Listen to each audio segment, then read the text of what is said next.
Guys, কিভাবে পোলাও ভাত আমি রান্না করি আপনারা দেখতে থাকুন। প্রথমে আদা রসুনের রস গুলায় রাখবো, তারপরে আপনার হাঁড়ি বসাবো। বসানোর পরে ডালডা দেব পরিমাণ মতন ডালডা দেওয়া হচ্ছে। ডালডা দেওয়ার পরে আপনার তেল দেব পরিমাণ মতন তেল দেওয়া হয়ে গেল। এইবারটা আপনার আদা রসুনের রস দেওয়া হবে, পরিমাণ মতন গরম মশলা দেওয়া হইলো, পরিমাণ মতন লবণ দেওয়া হইলো। এই আদা রসুনের রস দেওয়া হয়ে গেছে।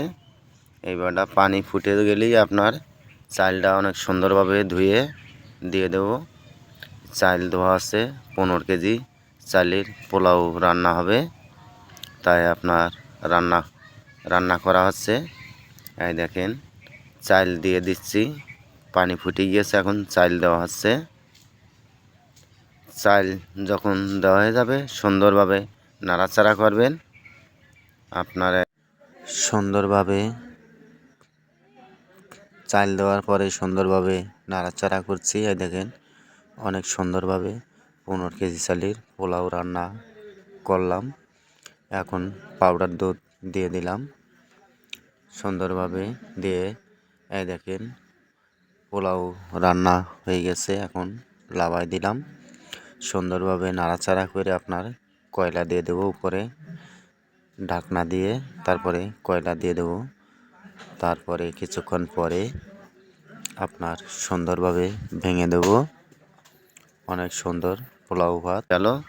এখন বেস্তা দিয়ে সুন্দরভাবে ভেঙে দেব। কিশমিশ, চিনি আর বেস্তা সুন্দর করে পাইল করে নেওয়া হয়েছে। এখন সুন্দরভাবে ভেঙে দিচ্ছি। অনেক সুন্দর কালার, দেখেন দেখার মতো কালার হয়েছে। বন্ধুরা সবাই ভালো থাকেন, সুস্থ থাকেন। অনেক চমৎকারভাবে পোলাও ভাত রান্না করা হয়েছে। আপনার সুন্দরভাবে ভেঙে দিয়ে বেস্তা, কিশমিশ, চিনি দিয়ে অনেক সুন্দরভাবে পাইল করে আপনার ভাতগুলো অনেক সুন্দরভাবে ভেঙে দেওয়া হচ্ছে। প্রথমে আমরা ভাতগুলো ভেঙে নিচ্ছি, তারপরে বেস্তা, কিশমিশ দেওয়া হবে সুন্দরভাবে। সম্পূর্ণ ভিডিও দেখতে পারলে বুঝতে পারবেন কিভাবে পোলাও ভাত রান্না করলাম। সবাই ভালো থাকেন।